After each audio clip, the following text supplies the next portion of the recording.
Seeking clarification on apparent contradictions regarding weakly typed languages. I think I understand strong typing, but every time I look for examples for what is weak typing I end up finding examples of programming languages that simply coerce/convert types automatically. For instance, in this article named Typing, Strong versus Weak, Static versus Dynamic says that Python is strongly typed because you get an exception if you try to.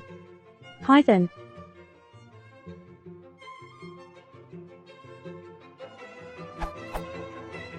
However, such thing is possible in Java and in C#, and we do not consider them weakly typed just for that. Java. C#.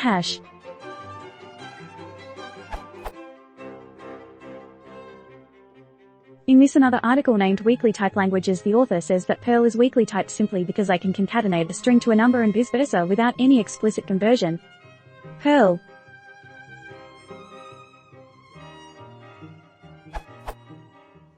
So the same example makes Perl weakly typed, but not Java and C#.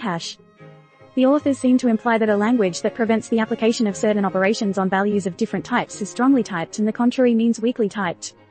Therefore, at some point I have felt prompted to believe that if a language provides a lot of automatic conversions or coercion between types, as Perl, may end up being considered weakly typed, whereas other languages that provide only a few conversions may end up being considered strongly typed. I am inclined to believe, though, that I must be wrong in this interpretation. I just do not know why or how to explain it.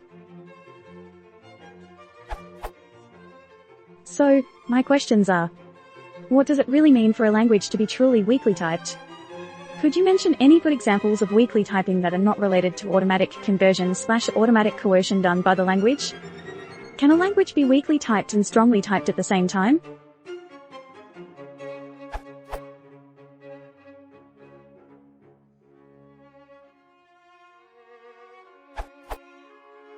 Update: this question was the subject of my blog on the 15th of October, 2012. Thanks for the great question. What does it really mean for a language to be weakly typed? It means this language uses a type system that I find distasteful. A strongly typed language, by contrast, is a language with a type system that I find pleasant. The terms are essentially meaningless and you should avoid them. Wikipedia lists 11 different meanings for strongly typed, several of which are contradictory. This indicates that the odds of confusion being created are high in any conversation involving the terms strongly typed or weakly typed. All that you can really say with any certainty is that a strongly typed language under discussion has some additional restriction in the type system, either at runtime or compile time, that a weakly typed language under discussion lacks. What that restriction might be cannot be determined without further context. Instead of using strongly typed and weakly typed, you should describe in detail what kind of type safety you mean. For example, C# is a statically typed language and a type-safe language and a memory-safe language, for the most part. C# allows all three of those forms of strong typing to be violated. The cast operator violates static typing. It says to the compiler, I know more about the runtime type of this expression than you do. If the developer is wrong, then the runtime will throw an exception in order to protect type safety. If the developer wishes to break type safety or memory safety, they can do so by turning off the type safety system by making an unsafe block. In an unsafe block you can use pointer magic to treat an int as a float, violating type safety, or to write to memory you do not own, violating memory safety. C# imposes type restrictions that are checked at both compile time and at runtime, thereby making it a strongly typed language compared to languages that do less compile time checking or less runtime checking. C# also allows you to, in special circumstances, do an end run around those restrictions, making it a weakly typed language compared with languages which do not allow you to do such an end run. Which is it really? It is impossible to say. It depends on the point of view of the speaker and their attitude towards the various language features.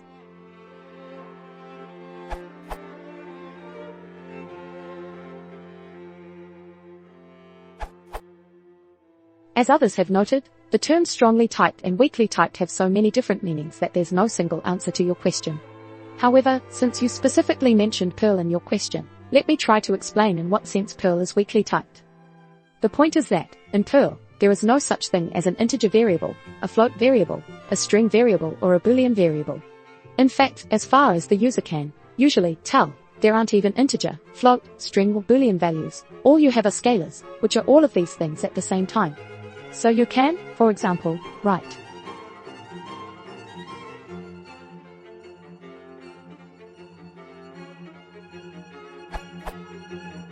Of course, as you correctly note, all of this can be seen as just type coercion. But the point is that, in Perl, types are always coerced. In fact, it's quite hard for a user to tell what the internal type of a variable might be. At line 2 in my example above, asking whether the value of $bar is the string 9 or the number 9 is pretty much meaningless, since, as far as Perl is concerned, those are the same thing. Indeed, it's even possible for a Perl scalar to internally have both a string and a numeric value at the same time, as is for example the case for $foo after line 2 above. The flip side of all this is that, since Perl variables are untyped, or, rather, don't expose their internal type to the user, operators cannot be overloaded to do different things for different types of arguments. You can't just say this operator will do X for numbers and Y for strings, because the operator won't, tell which kind of values its arguments are. Thus, for example, Perl has and needs both a numeric addition operator, plus, and a string concatenation operator, dot. As you saw above, it's perfectly fine to add strings, 1 plus 2 equals 3, or to concatenate numbers, 1.2 equals 12. Similarly, the numeric comparison operators equals, not equal, less than, greater than, lower or equal than, is greater than or equal to, and lower or equal than, greater than compare the numeric values of their arguments, while the string comparison operators eq, ni, lt, gt, the, ge and cmp compare them lexicographically as strings. So 2 is lower than 10, but 2 gt 10, but o2 lt 10, while o2 equals 2. Mind you, certain other languages, like JavaScript, try to accommodate Perl like weak typing while also doing operator overloading. This often leads to ugliness, like the loss of associativity for plus. The fly in the ointment here is that, for historical reasons, Perl 5 does have a few corner cases, like the bitwise logical operators, whose behavior depends on the internal representation of their arguments. Those are generally considered an annoying design flaw, since the internal representation can change for surprising reasons, and so predicting just what those operators do in a given situation can be tricky. All that said, one could argue that Perl does have strong types, they're just not the kind of types you might expect. Specifically, in addition to the scalar type discussed above, Perl also has two structured types, array and hash. Those are very distinct from scalars, to the point where Perl variables have different sigils indicating their type, $ for scalars, @ for arrays, % for hashes 1. There are coercion rules between these types, so you can write for example %foo equals @bar, but many of them are quite lossy. For example, $foo equals @bar assigns the length of the array @bar to $foo, not its contents. Also, there are a few other strange types, like type globs and IO handles, that you don't often see exposed. Also, a slight chink in this nice design is the existence of reference types, which are a special kind of scalars, and which can be distinguished from normal scalars, using the ref operator. It's possible to use references as normal scalars, but their string/numeric values are not particularly useful, and they tend to lose their special referenceness if you modify them using normal scalar operations. Also, any Perl variable too can be blessed to a class, turning it into an object of that class. The U-class system in Perl is somewhat orthogonal to the primitive type, or typelessness, system described above, although it's also weak in the sense of following the duck typing paradigm. The general opinion is that, if you find yourself checking the class of an object in Perl, you're doing something wrong. Actually, the sigil denotes the type of the value being accessed, so that for example the first scalar in the array @foo is denoted $foo0. See Perl Fac 4 for more details. Two objects in Perl are, normally, accessed through references to them, but what actually gets blessed is the, possibly anonymous, variable the reference points to.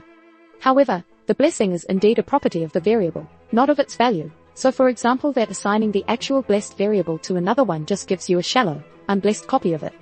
See Perlopt for more details.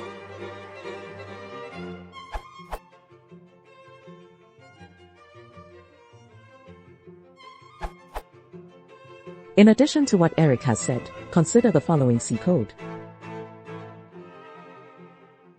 In contrast to languages such as Python, C#, Java or whatnot, the above is weakly typed, because we lose type information.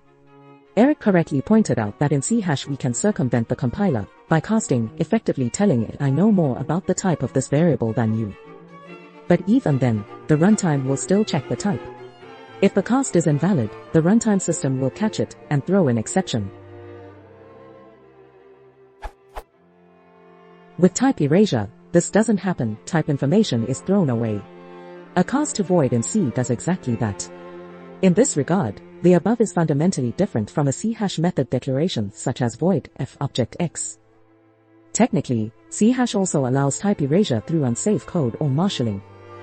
This is as weakly typed as it gets. Everything else is just a matter of static versus dynamic type checking, i.e. of the time when a type is checked.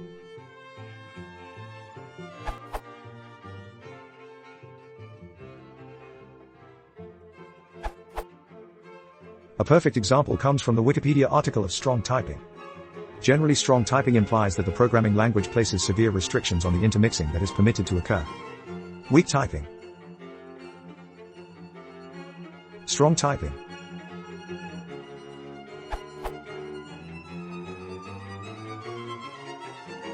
Notice that a weak typing language can intermix different types without errors. A strong type language requires the input types to be the expected types. In a strong type language, a type can be converted, str converts an integer to a string, or cast, int b. This all depends on the interpretation of typing.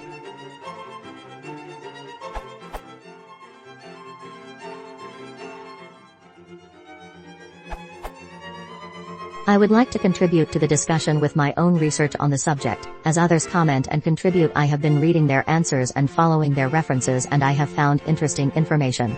As suggested, it is probable that most of this would be better discussed in the Programmers Forum, since it appears to be more theoretical than practical.